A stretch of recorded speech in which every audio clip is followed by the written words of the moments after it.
Kalaboso ang isang lalaking drug suspect ng Taguig PNP matapos mahulian ng mahigit 100,000 pisong halaga ng shabu sa isinagawang buy-bust operation sa Western Bicutan, Taguig City.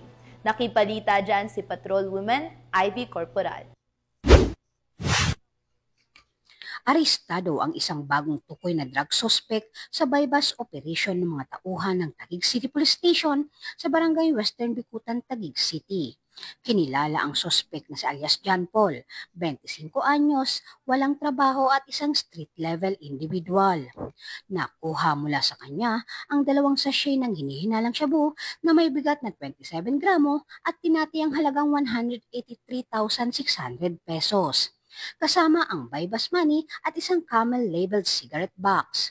Inihahanda na rin ang kasong paglabag sa Section 5 at 11, Article 2 ng Republic Act 9165 o mas kilala bilang Comprehensive Dangerous Drug Act of 2002 laban sa suspect na isasampa sa Taguig City Prosecutor's Office.